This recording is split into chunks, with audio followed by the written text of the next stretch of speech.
Eu nunca pensei que o amor do meu pai pudesse virar uma espécie de senha para oportunistas, mas à medida que a casa se enchia de sorrisos de ocasião, a desconfiança crescia em mim como um eco preso no corredor.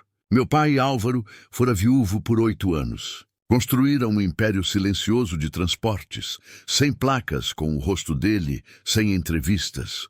A fortuna chegava em boletos pagos na data e caminhões que partiam no horário. Quando Marina apareceu, o relógio dele começou a andar mais devagar.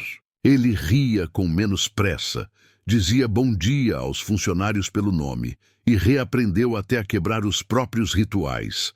A poltrona preferida, a xícara sem pires, a mania de terminar as frases antes dos outros. Eu dizia que estava feliz, mas tinha uma pedra na boca. Era ciúme travestido de prudência e prudência travestida de herança. Desde pequeno, eu fora treinado para proteger o invisível.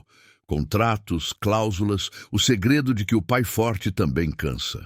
Fiquei de tocaia no meu próprio coração, até confundir vigília com amor.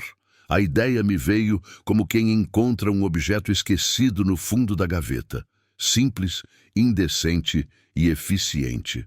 Disfarçar-me de mendigo por alguns dias, aproximar-me de Marina, observar. Eu queria ver como ela tratava quem não podia retribuir. O plano não era revelar nada a meu pai. Ele disse, com a calma que se reserva a quem já enterrou amores e certezas, que confiança não passa em vestibular. Se você precisa de prova, talvez não precise de mim, ele concluiu. Ouvi, respeitei e não obedeci. Passei uma tarde inteira montando meu novo rosto. Barba por fazer, sujeira de maquiagem teimosa, um casaco velho que peguei no fundo da ONG onde eu doava discretamente. Um chapéu de aba mole escondeu metade da testa e uma microcâmera ficou costurada no forro, apontando para onde eu olhasse. No bolso, um anel falso, réplica barata do que meu pai planejara dar de noivado. No celular, um aplicativo para transmitir ao vivo para um drive secreto. Eu estava pronto para ser o pior de mim.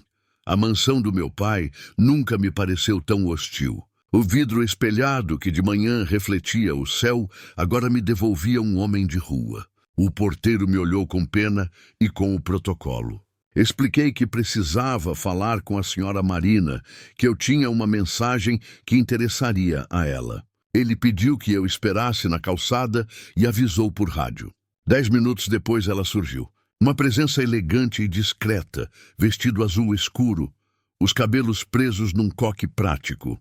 Não era a socialite que meus preconceitos haviam desenhado. Andava como quem conhece atalhos de hospital, não de passarela. Chegou perto sem medo, mas manteve uma distância respeitosa. Oi, o que eu posso fazer por você? Ela perguntou olhando minha boca, não meus farrapos. Pedi água. Ela não hesitou. Foi até a guarita, pegou uma garrafa lacrada e me entregou. O gesto não prova nada, pensei.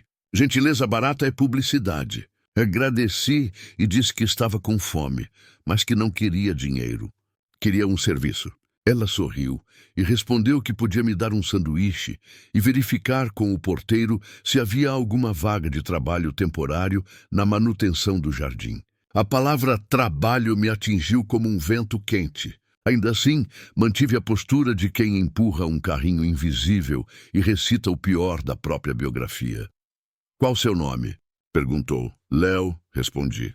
Meu nome verdadeiro, Leonardo, reduzido como minhas certezas. Ela anotou num bloco de papel. Sem pedir mais nada, levou o celular ao ouvido, caminhou alguns passos para manter minha dignidade intacta e ligou para alguém que depois eu saberia ser a advogada de confiança do meu pai. Comentou, em voz baixa, sobre refugos de comida e uma ideia de vouchers de hotel social para casos de emergência. Por um instante, senti que minha armadilha poderia recuar. Mas o veneno da desconfiança é paciente. Voltei no dia seguinte. Chovia, eu tremia. Marina me reconheceu, pediu que entrasse sob a marquise, trouxe café e, com cuidado, perguntou de onde eu vinha. Respondi com uma história que misturava dados reais da minha adolescência com ficções baratas. Falei de brigas, do esvaziamento de uma casa que nunca mais seria a mesma. Abri a mão e deixei o anel falso brilhar sujo de graxa, como se eu o tivesse encontrado no lixo. É bonito, observou. Não parece barato, mas pode ser só a sujeira confundindo. Eu disse que ouviria ofertas. Ela sorriu sem graça, como quem recusa uma tentação em voz alta. Não é meu, disse. E se for de alguém, a pessoa deve estar aflita. Posso ficar com ele e tentar achar o dono. Se for seu, devolvo. Se não for, entrego para o porteiro registrar. Era isso que eu queria ouvir? Talvez. Eu queria algo impossível, uma prova absoluta de pureza. A pureza é uma religião com muitos falsos profetas. E eu, um deles. No terceiro dia, ampliei a armadilha. Contei que eu podia ser filho de Álvaro. Disse o nome como quem tropeça, esperando que ela corrigisse. Marina não piscou. Pôs a mão no peito, puxou o ar e ofereceu uma cadeira. Eu, obediente ao personagem, recusei. Ela então pediu licença, digitou algumas mensagens e, minutos depois, me disse que não poderia comentar nada com ninguém até checar documentos. Anotou meu nome completo. Ofereceu um voucher para uma noite em um hotel simples, pago no cartão dela. Não esperava isso. O roteiro que eu havia escrito, feito de humilhações e quedas, cedeu 1 milímetro. Saí de lá em silêncio. Andei por ruas onde poucas janelas davam atenção à calçada e sentei num banco de praça. Chorei, com vergonha de mim. A câmera, contudo, não descansa quando a consciência dói. O drive seguia recebendo tudo. Quis desistir. Quis pedir desculpa ao meu pai e dizer que amar também é aceitar que ele veja beleza onde eu só vejo riscos. Antes de tomar coragem, recebi uma mensagem de número desconhecido. Podemos conversar? Moatieri. Era Alice Ribeiro, a advogada que cuidava de contratos do meu pai havia anos. Marcamos de nos ver num café discreto. Ela chegou com um envelope pardo e um olhar de quem pressente tempestade. Você não me conhece, mas eu te conheço de longe, disse ela. Sua mãe me cumprimentou um dia na porta do fórum e disse que se um dia a vida ficasse silenciosa demais, era para eu ligá-la de novo. Nunca precisei. Hoje achei melhor lembrar. O que você está fazendo é perigoso e infantil, mas não é pior do que o que estão fazendo com vocês. Abri o envelope. Havia cópias de e-mails, procurações, planilhas. Um nome repetia-se com a insistência de um gotejamento noturno. Clemente, o advogado particular do meu pai, homem de barba impecável e pequenas histórias de pesca em reuniões tensas. Os documentos mostravam alterações recentes de poderes, um passo milimétrico de cada vez, concentrando a assinatura eletrônica em uma única máquina. Ele montou tudo para que a família brigue sozinha, disse Alice. Você acusa Marina. Marina acusa você, Álvaro tenta pacificar e assina para resolver de vez. É elegante e cruel. Não pude acreditar. A suspeita mudou de alvo com a rapidez de uma janela batendo no vento. Senti culpa e alívio juntos. O veneno que eu cultivava finalmente mostrava o frasco. Por que me contar isso? Perguntei. Porque você ainda pode recuar sem destruir ninguém inocente. E porque eu não consegui convencer Álvaro só com palavras. Ele confia demais em quem foi leal no passado. Clemente foi. Agora não é mais. Respirei. O plano ganharia uma segunda parte, menos sórdida, achar uma prova incontestável. Para isso, precisava de Marina. Enviei uma mensagem anônima para ela. Se quiser mesmo me ajudar, encontre-me amanhã às 10, naquele café do posto antigo. Ela apareceu com um casaco de chuva e olhos cansados. Contei tudo. Tirei o boné. Os dois rostos, o meu real e o meu fabricado, coexistiram por um segundo no vidro da vitrine. Esperei um tapa, um sermão, um adeus. Ela me olhou como quem avalia um vaso trincado, que mesmo assim segura flores. Depois perguntou o que era preciso fazer. Eu tinha um plano. Precisaríamos induzir Clemente a usar as mesmas credenciais que centralizara. Marina o chamaria para uma reunião de emergência, alegando que eu a estava chantageando com vídeos e que revelaria o suposto filho bastardo à imprensa, arruinando o casamento e a confiança do mercado. Era um roteiro repulsivo, mas eficaz. Eu me passaria por esse chantagista por telefone, usando um chip descartável. O objetivo não era dinheiro. Era fazê-lo acelerar um trâmite que já estava em andamento, deixando rastros. O encontro ocorreu 2 dias depois, na biblioteca da casa do meu pai, quando ele viajava para negociar caminhões. Clemente chegou com um terno do tipo que não faz dobras. Cumprimentou Marina com uma cortesia que se manteve à temperatura ambiente, mesmo diante do problema. Eu, do lado de fora, ouvia tudo por um microfone colado sob a mesa. Marina atuou com sobriedade. Tremia na medida certa. O rapaz diz que tem mensagens, fotos, testemunhas, disse ela. Não quer dinheiro. Quer que Álvaro me expulse da casa antes do casamento. Diz que vai defender a memória da verdadeira esposa. Clemente suspirou um suspiro de quem já decorou a forma dos dramas alheios. O único escudo contra a chantagem é a rapidez, explicou. Se ele ameaça expor, expomos nós. Transformamos em jovem confuso. Assinamos umas autorizações para blindar o patrimônio e encerramos o assunto. Autorizações? Perguntou Marina, segurando a ânsia. Coisas técnicas, respondeu ele. Eu já tenho modelos. No seu tablet, consigo preparar tudo hoje. Álvaro assina quando voltar. Temos justificativa. Você está sendo ameaçada. Sua integridade está em jogo. Proteger o noivo é proteger o futuro casamento. Era isso. Ali estava o atalho. Usar seu próprio tablet, conectado à máquina onde centralizara a assinatura eletrônica. Marina fingiu concordar, pediu café e saiu da sala, para chorar sem borrar a maquiagem. Eu entrei pela porta lateral, peguei o tablet por 1 minuto e rodei o programa de captura que Alice me ensinara. Ele gravaria a origem do token, a sequência de metadados e o histórico de alterações dos últimos 30 dias. Precisávamos de 5 minutos. Clemente, metódico, levou 4 preparando documentos. Quando Marina voltou, já trazia os olhos vermelhos de verdade. Eu, ao lado de fora, suava uma febre aguda de culpa. Não era mais sobre testa de noiva. Era sobre curar uma infecção que se espalhava na família sem dor aparente. Na manhã seguinte, Alice analisou os dados. Havia o que precisávamos: registro de uso indevido do certificado, horários coincidentes com reuniões em que meu pai, distraído pela dor antiga e pelo entusiasmo recente, assinara, sem tocar no teclado.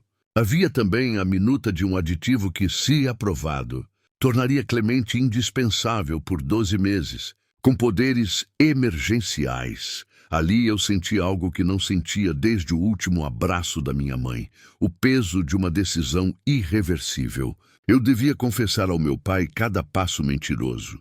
Devia agradecer a Marina. Devia enfrentar Clemente numa sala com luz demais. Propus que falássemos com Álvaro numa tarde comum, sem espetáculo. Reunimos-nos na varanda envidraçada, onde o vento chegava em sussurros. Contei tudo: a desconfiança, o disfarce, a água, o voucher, o golpe que não estava no cenário que eu pintara. Meu pai ouviu em silêncio, os dedos percorrendo a borda da mesa como quem acompanha uma pauta invisível. No fim, ele respirou fundo e disse: Você me poupou de um erro maior, mas quase me roubou uma alegria inteira. A próxima vez, me entrega seu medo junto com sua opinião. Eu aguento as 2 coisas. Marina chorou. Eu pedi desculpas. Álvaro, com a calma que só cresce com os tombos, telefonou para Clemente e marcou uma revisão geral.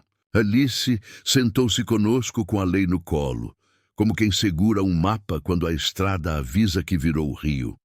Clemente chegou com o mesmo terno e o mesmo sorriso resistente a intempéries. Trouxe uma pasta. Sentou.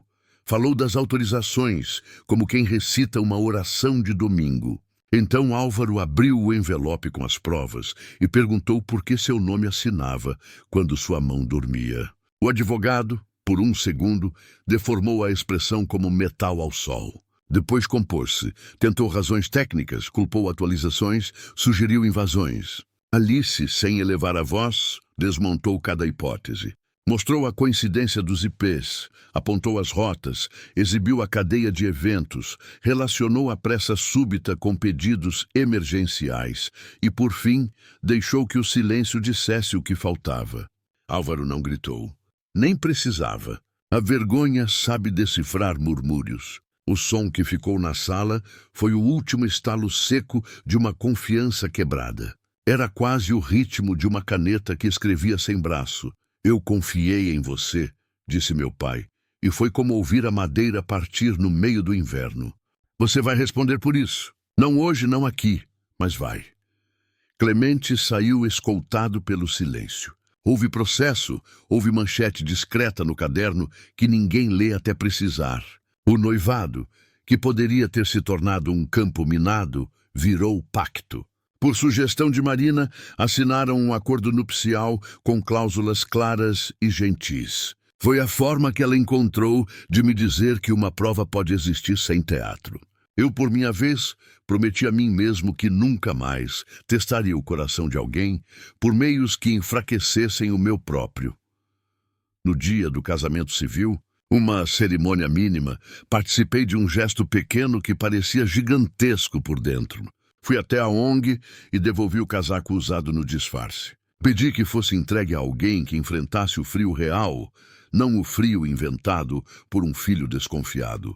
Ao sair, vi um garoto de uns 12 anos ajustando a mochila nas costas e tentando ler um manual de bicicleta com palavras complicadas. Sentei no meio-fio e expliquei o que significava tensionador. Ele sorriu sem dentes da frente e disse que não sabia que bicicletas tinham nomes de música. A frase ficou comigo o dia inteiro, afinando minha cabeça. Aprendi que a desconfiança, quando vira projeto, pede sacrifícios que não podemos contabilizar no Excel de uma empresa de caminhões. Ela pede horas de sono, pede perdão aos justos, pede uma conversa franca muito antes da armadilha. Aprendi que meu pai não precisava de um juiz particular. Precisava de um filho que soubesse olhar por ele sem se esconder. Aprendi que o amor novo dele não ameaçava o amor antigo por minha mãe. Eles cabiam lado a lado, como livros de autores diferentes, na mesma prateleira. O luto não é um cofre. É uma janela que se abre devagar até suportar o vento. Meses depois, Marina me chamou para ver um quadro que encomendara. Era um retrato simples de minha mãe, feito a partir de fotografias. Não era perfeito.